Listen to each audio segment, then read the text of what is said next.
Всем привет! Мы рады видеть вас на нашей площадке. Сегодня у нас есть уникальная возможность задать вопросы напрямую человеку, который руководит нашим правительством. Внимание на экран.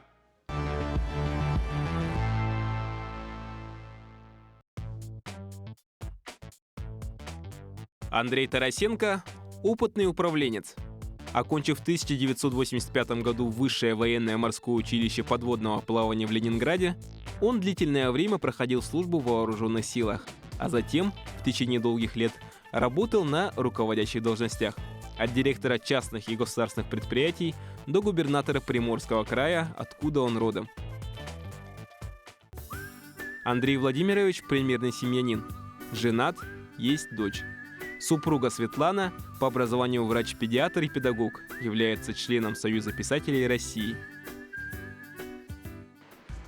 Летом 2020 года Андрей Тарасенко был назначен на должность председателя правительства Якутии. Главной задачей властей он назвал «создать республику, в которой комфортно жить всем вне зависимости от населенного пункта», сохранив баланс уникальной природы и активного экономического развития. Соответствуют ли условия государственной и муниципальной службы той ответственности, которая возлагается на работников? Какие есть проблемы и как их решить?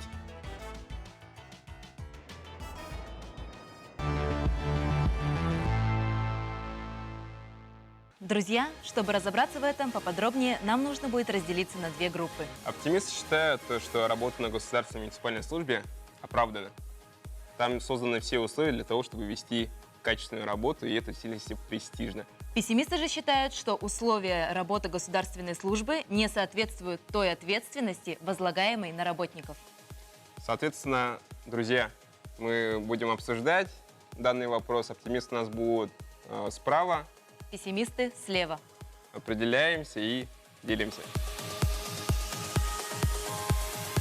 Итак, встречаем нашего героя. Председатель правительства нашей республики. Андрей Владимирович Тарасенко.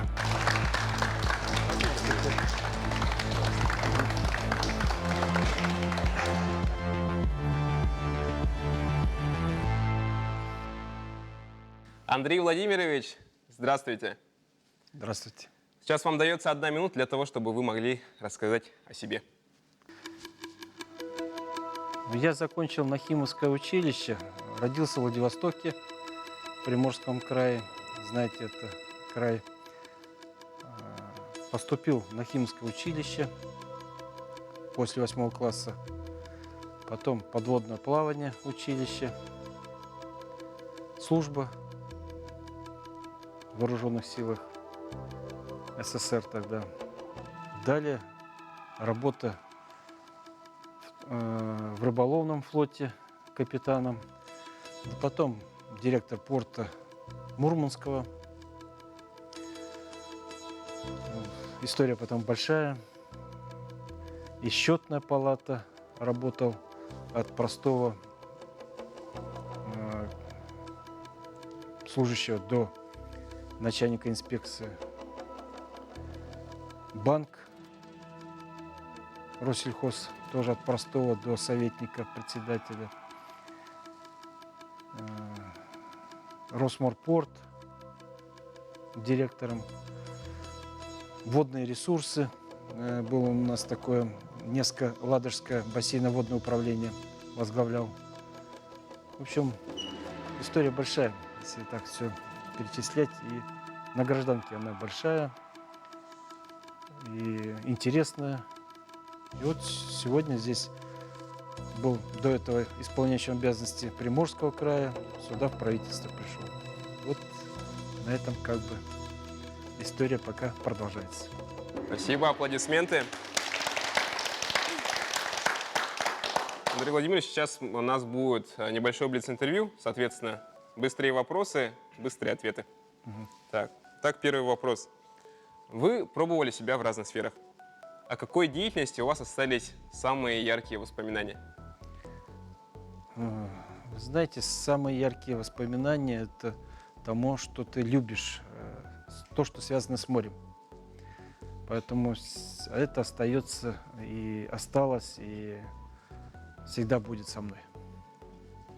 Какие стереотипы о Якутии вы знали и какие из них оправдались? В Якутии я был в Тиксе еще в военное время, когда служил. В действительности республика очень нравилась в той части, что настолько интересна здесь природа, ее богатство этой природы и люди интересные. И с Якутией я также связан был. У меня служили бойцы, моряки с Якутии. Почему вы садитесь на заседаниях рядом с коллегами, а не во главу стола? Одна команда. Чего куда-то отдаляться или куда-то удаляться. И слышишь ближе, всегда можно дотянуться до какого-нибудь министра быстрее и пояснить ему и объяснить смысл работы и жизни. Интересно узнать, смотрите ли вы телевизор, в частности, якутское телевидение? Да, смотрю, вот мне почему и понравился «Я молодой», потому что сегодня в действительности те ребята, вот сегодня, которые здесь, они пытаются понять, что их ждет в будущем, на что рассчитывать и как себя вести в этом обществе.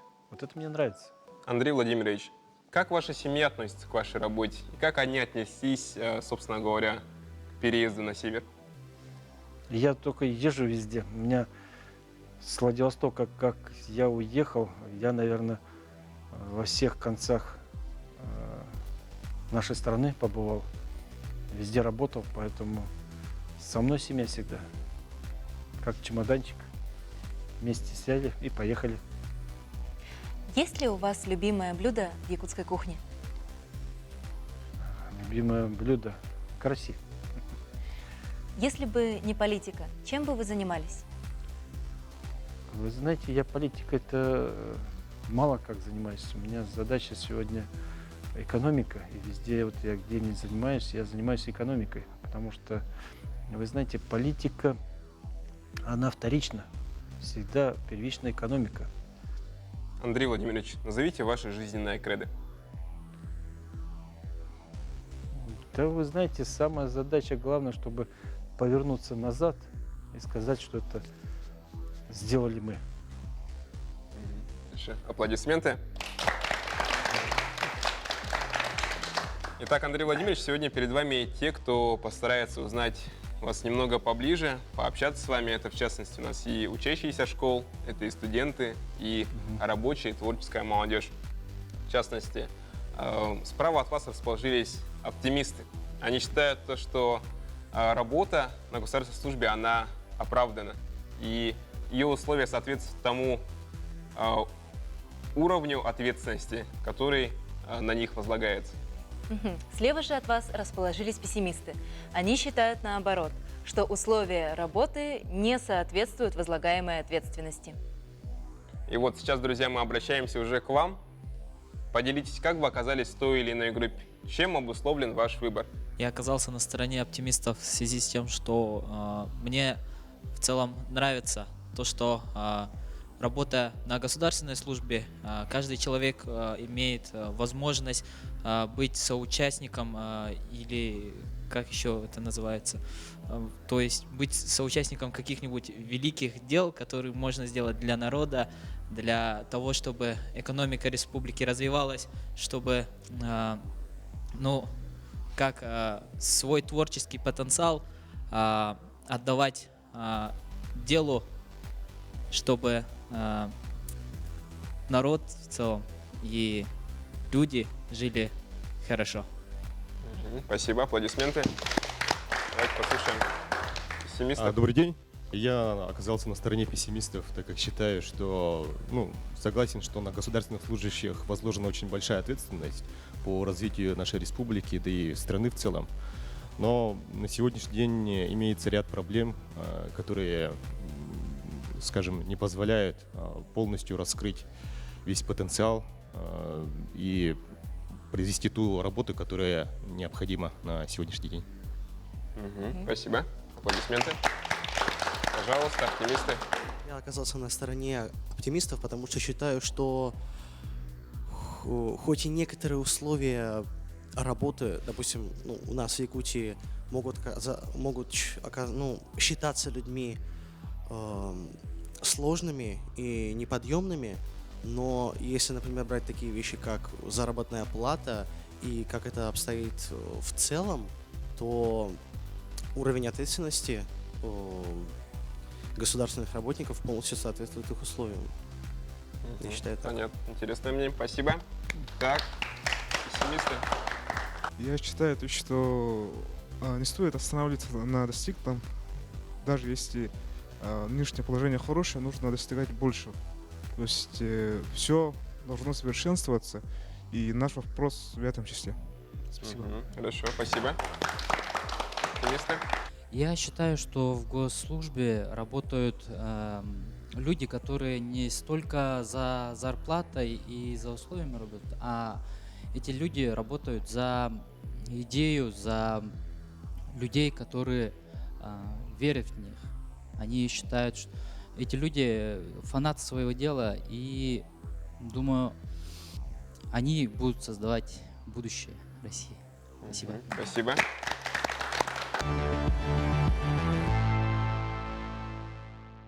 Разграничивая госслужащих, можно выделить госслужащих, которые являются госслужащими, можно в кавычках, первого эшелона и второго эшелона. И, как заметила Екатерина, первого эшелона получают очень большие суммы, и их условия труда намного лучше, чем условия чиновников, которые пониже их рангом. То есть это служебные квартиры, служебные автомобили, личные помощники и тому подобное. Но, тем не менее, они выполняют одно общее дело. Это развитие нашей страны посредством обеспечения государственного аппарата и всех ветвей власти. И вот в чем вся проблема. Условия чиновников, которые не соответствуют их ответственности, их огромной ответственности перед гражданами, которые и личность человека, она является основным приоритетом Российской Федерации. И когда на личность человека оказывается очень большое социальное воздействие и ответственность перед этим социумом, при этом условия труда не такие, какие они должны быть, появляется вопрос у личности. А почему бы мне не нарушить закон, не пойти вобрез своим принципам? И таким образом у нас появляется очень большая коррупция. И хочу снова отметить, что очень большая социальная яма между чиновниками первого ранга и те, кто пониже. Спасибо. Так, пожалуйста. Я выбрала сторону оптимистов, потому что считаю, что, во-первых, работа госслужащего — это очень большая ответственность. Это ответственность за человеческие жизни, ответственность за свои решения. То есть это буквально госслужащий работает, живет своей работой. И я считаю, что все условия, которые предоставляет его работа, подходят, соответствуют его ответственности. Хорошо. Пессимисты, пожалуйста. У меня уже есть опыт работы на государственной гражданской службе. Я думаю, что некоторые моменты работников ГГС надо еще улучшить и больше оптимизировать эту работу. Спасибо. Спасибо. Ну и сейчас, собственно говоря, ребят есть возможность уже задавать вам вопросы. Ну и давайте сейчас начнем со стороны оптимистов. Пожалуйста, ваши вопросы, ребят. Выпускники высших и специализированных заведений Якутии — это перспективная молодежь. Скажите, какие трудовые места Якутия может гарантировать им? Какие перспективы в них? Конечно, вот мы ставим сегодня задачу, чтобы у нас молодежь себя чувствовала защищенной. И заранее уже 4-5 курс мы проводим такие ярмарки. Вот с того года мы ввели понимание ярмарки кадровые для того, чтобы соединить весь этот сегодня потребность в государстве, в республике, в молодых, и их уже как-то начинать готовить на вот эти места. То есть, чтобы уже на 4-5 курсе человек знал, что он идет туда, он готовился. И, соответственно, если нету того объема подачи знаний от института, то есть самоподготовка. сегодня интернет и все остальное, оно позволяет изучить какую-то детализацию. Понимаете? Поэтому вот одна из задач наша, конечно, вам дать такую возможность работы. Пессимисты? Если говорить о параллельной мобильности, то госслужащий, который обзавелся знакомствами и примерно изучил структуру ведения, я так понимаю, исполнительной власти, и когда он уходит в коммерцию, он становится очень опасным человеком, потому что он знает азы лоббирования. И человек, который занимается лоббированием и очень искусно, он нарушает весь концепт конкурентной экономики. Ответьте, пожалуйста, на вопрос, как с этим бороться именно со стороны кадрового политика. Спасибо. Спасибо, Карина. Хороший вопрос. Знаете, вот люди же, они разные бывают. У нас же общество, если было бы идеальное, то вообще бы у нас не было никаких проблем, и мы бы жили, наверное, при коммунизме, как говорят в свое время, при СССР. То есть у нас было бы все тогда по способности, по труду и так далее. А мы сегодня, да, имеем такие негативы.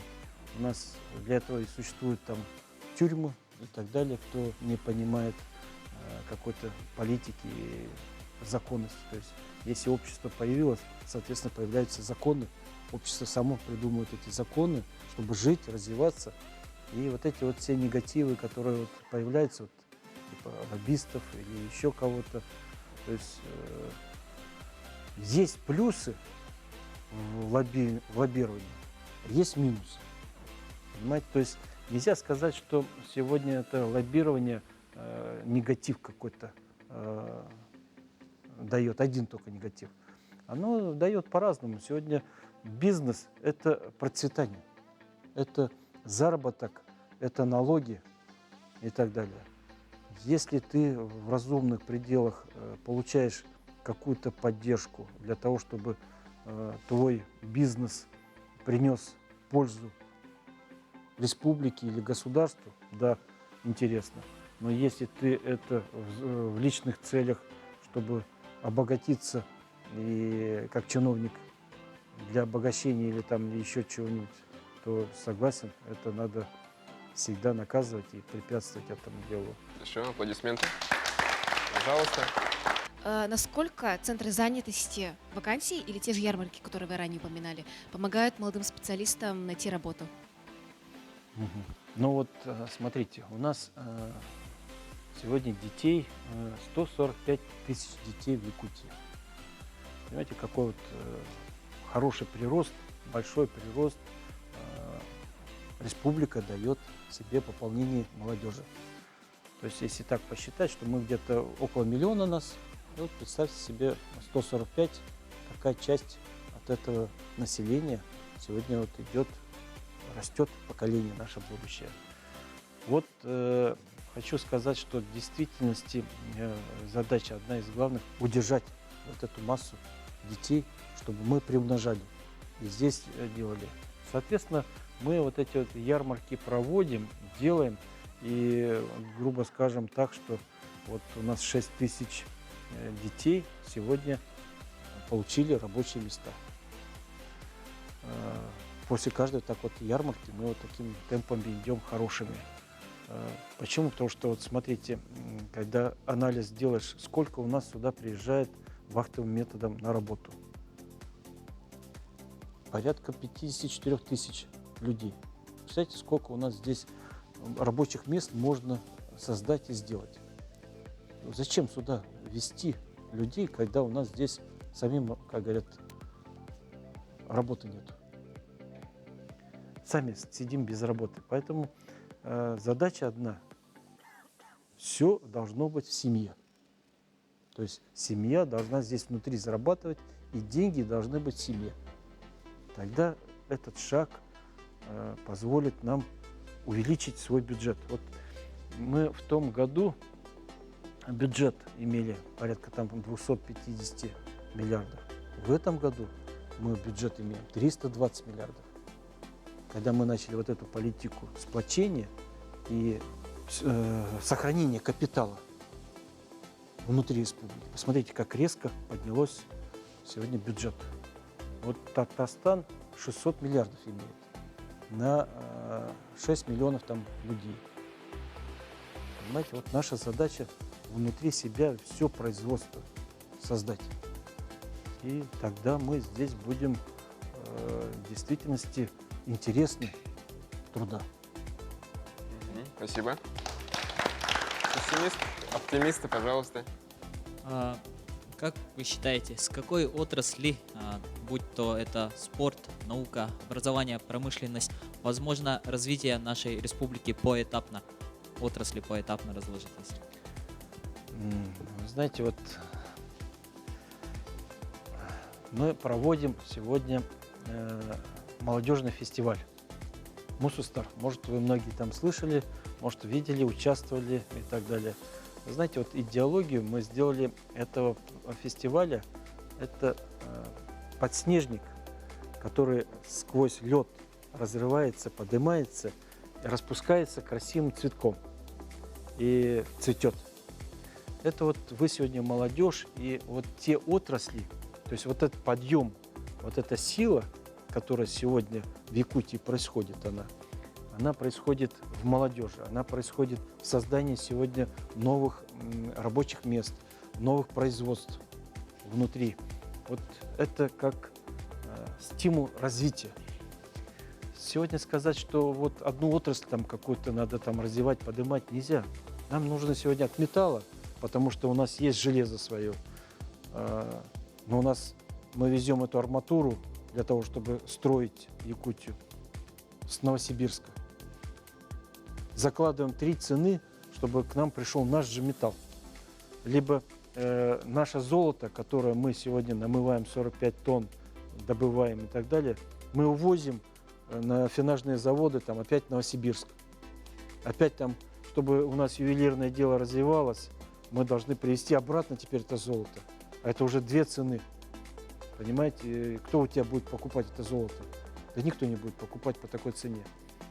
И то есть много вот этих вещей, которые сегодня у нас вывозят, и все это надо нам поднять и сделать. И эту промышленность, начиная от мрамора. У нас 18 оттенков мрамора. При этом мрамор мы не добываем, не делаем. У нас много легкой промышленности, кожи, которая сегодня, вот я отвез состав кожи итальянцам, они в шоке, то есть какие можно замши делать, какие сумки можно делать и так далее. Вот они сейчас нам будут поставлять оборудование с тем, чтобы мы обрабатывали, нормально делали, шили сами и творили. У нас газ есть, это бутандиол. Что такое бутандиол? Это сегодня ноу-хау, это пластик, который можно быстро разлагающийся.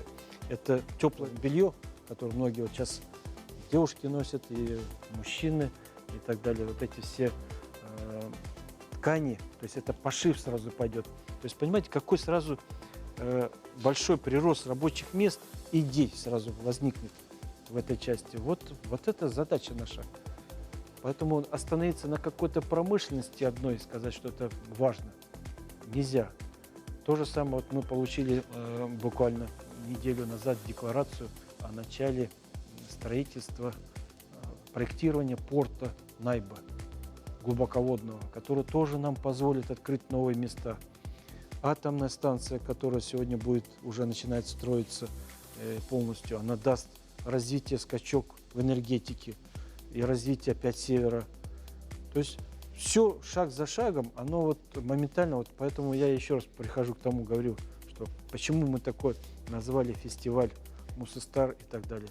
Это цветок, который наконец-таки из-под льда вышел, расцветает, дает такой сигнал хороший всей стране и всем, что здесь красота скоро будет. Спасибо, аплодисменты. Спасибо.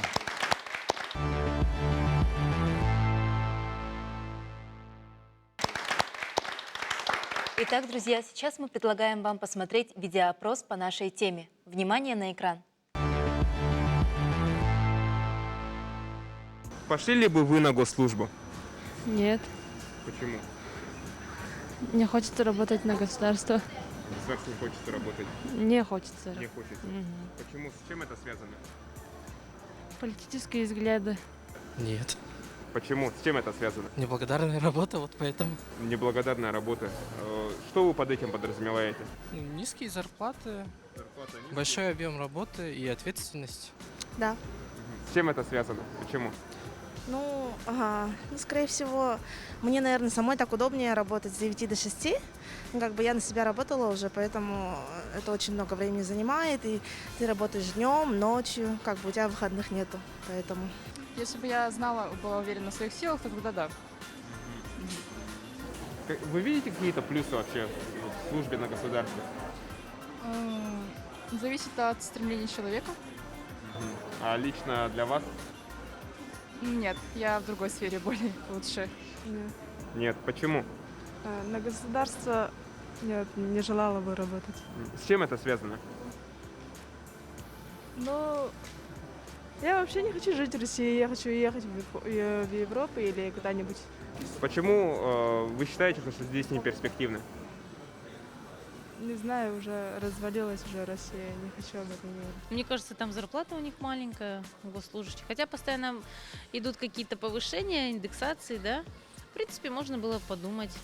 Ну и я думаю, туда не так-то легко попасть. Там уже все предопределены работники, мне так кажется. Госслужб нет. Почему? С чем это связано? Потому что у меня другая цель. Типа, я не работаю там, где мне неудобно. Ну что, друзья, как мы видим из опроса, многие горожане, они бы на госслужбу не пошли по тем или иным причинам. Это, конечно же, то, что они называют низкие зарплаты, высокий уровень ответственности, ну и в целом свои приоритеты. Интересно очень узнать, друзья, уважаемая аудитория, что вы об этом думаете. Исходя из опроса, я согласна с мнением людей, ведь так очень маленькая зарплата, большая ответственность. И это ведь правда так, и госслужба, эти профессии становятся менее привлекательной. То, что люди знают, что у них не будет личностного роста, и они очень много отдают себя работе, и тем самым получая маленькую зарплату. Спасибо. Пожалуйста, оптимисты. Я считаю, что вообще в каждой профессии есть своя иерархическая система. То есть ты без опыта не можешь сразу взять и занять должностную высокую должность. То есть все с чего-то начинают. И я не думаю, что вот у того, кто только начал, на плечах лежит груз огромной ответственности, связанный с большим количеством людей, жизней или каких-то значимых вещей. То есть это же все идет по лестнице. То есть если ты находишься на своем старте, то зарплата и уровень ответственности тебе соответствующий. Если ты идешь выше, то постепенно груз ответственности и твои условия повышаются в соответствии с твоим положением.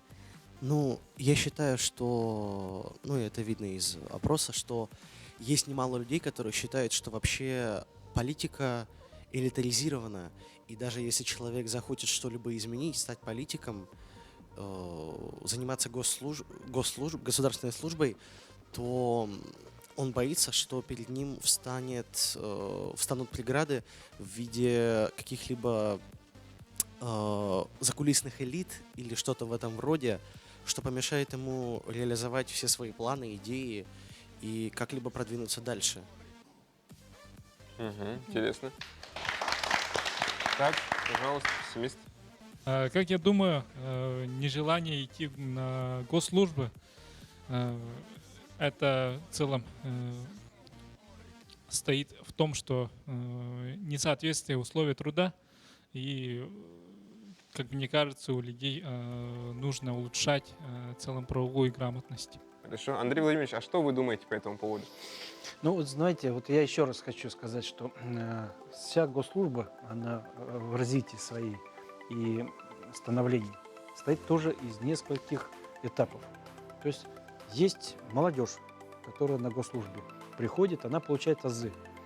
И я считаю, что та зарплата, которая там сегодня там дается, и те знания, это шаг к развитию. И вот я бы, если заново так построить всю свою жизнь и так далее, конечно бы я на первом этапе пришел бы, поработал. Дальше идет этапность такая, что ты либо, если ты почувствовал развитие свое, и ты предназначение свое какое-то в нормативно-творческой вот этой деятельности, у тебя есть способности и так далее, то ты, соответственно, идешь по этой ветке куда-то в обучение. Если нет, то ты уходишь в бизнес, потому что ты получил основу сегодня строя государственности и так далее. То есть ты стал каким-то специалистом, понимающим, что сегодня происходит в нашем государстве, как строится вся экономика и так далее. На каком-то этапе вот есть среднее звено и высшее звено. То же самое. Люди приходят из бизнеса, возвращаются. Почему? Потому что среднее звено, которое пришло из бизнеса, или высшее звено, они сегодня увидели возможности самой развития системы. То есть они уже хотят дать, там, скажем, свою жизнеспособные какие-то способности и так далее в развитии своего государства, там, своей территории. То есть многие на это уже приходят осознанно, потому что они понимают, что сегодня нужно, там, скажем, изменения, которые они уже прошли опытом своим огромным, где-то знают те дела, которые уже можно сделать. Поэтому они возвращаются в эту госслужбу. И не, скажем, говорить о том, что где-то они какой-то задел уже получили денежный у себя, их сегодня не интересуют те зарплаты, которые там на госслужбе. Но они создают уже сегодня общество. Они помогают развитию этого общества. То есть здесь уже идет принципиально там какой-то свой вклад в жизнедеятельность той территории, где ты уже живешь и хочешь ее развить. Ну, в частности, друзья, сейчас у нас наступил момент истины. То есть вы сейчас можете поменять свою точку зрения, если пришли к выводу, то, что оппонирующая сторона, она высказала более сильный аргумент. Соответственно... Пессимист, который убедился в позиции оптимиста, может перейти на ту сторону. И то же самое с оптимистами. Оптимисты могут перейти в пессимист. Окей, поэтому, друзья, определяйтесь, к каким выводам вы пришли, ну и переходим. Давайте на раз, два, три. Раз, два, три. три. Все остаются при своих мнениях. Но солидарны друг с другом. Хорошо, давайте поаплодируем. Андрей Владимирович, скажите, пожалуйста, кто из участников нашей сегодняшней аудитории понравился вам больше всего своими умозаключениями, аргументами, выводами? Хорошие вопросы со всех, с обоих сторон были. Мне очень так, знаете, интересно, что вы интересуетесь вот этой частью жизни госслужбы, сравниваете ее, видите, что сегодня много надо делать для развития общества. И вопросы, которые вы ставите, они даже взрослым порой не под силу понимания, как это сделать или как там выводить. Потому что вот, ну, мне вот понравилось, Карина вот задавала вопросы хорошие. Давайте поаплодируем Карине. Понравился такой вопрос, который в действительности сегодня стоит на повестке дня, и мы все сегодня задаемся этим вопросом движения, развития. Так, Карина, пожалуйста, давайте мы тебя попросим сюда выйти. Ага. Так. И хочу еще раз спасибо тебе сказать. И вот есть чиновничий набор, который у нас очень важен. Я вот тебе презентую, посмотришь потом. Спасибо. Аплодисменты. Поздравляем Карину. Карин, пожалуйста, представься, расскажи, где ты учишься, немного о себе. Меня зовут Иванова Александрова Карина Григорьевна. Я вообще жительница Мирнинского района в городе Удачный. Это очень знаменитый город своей алмазодобычей. Там находится флагман алмазодобычи трубка Удачный и Верхнемунское месторождение. Я являюсь председателем законодательного совета Ассамблеи школьников при молодежном парламенте. И я думаю, на этом все. Ну, ученица 10 класса. И сейчас я буду писать региональные этапы Всероссийской олимпиады школьников по праву, экономике, написала по русскому и еще по географии. Молодец. Так, аплодисменты. Дорогие друзья, мы завершаем нашу телепередачу. Перед завершением приглашаем вас подняться сюда, немного пообщаться с нашим гостем, сфотографироваться.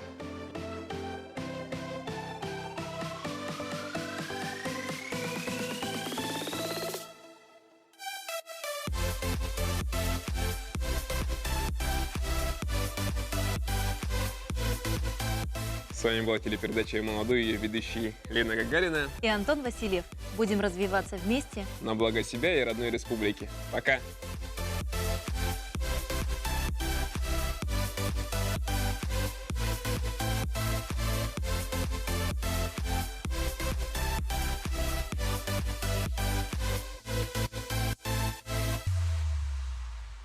Вы знаете, вот с молодежью пообщаешься, и, конечно, интересно становится дальше что-то делать, что-то строить и так далее, потому что интерес в глазах ребят о дальнейшей жизни, о дальнейшем развитии республики, он прямо вот наяву, и видно все это в разговорах.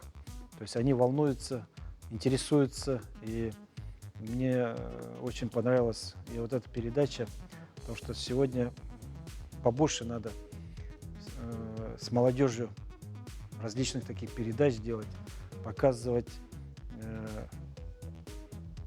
то становление, то движение, которое вот они сталкиваются в обществе, как они себя ведут. И вот ребята, которые здесь и ассамблеи, смотрю, школьники возглавляют, и, то есть сама система познаний, она интересна для них. Молодежь наша, мы так всегда считали, что она якобы вне политики, а нет, она все идет и слышит, и видит, и понимает, что сегодня происходит в нашем государстве, республике.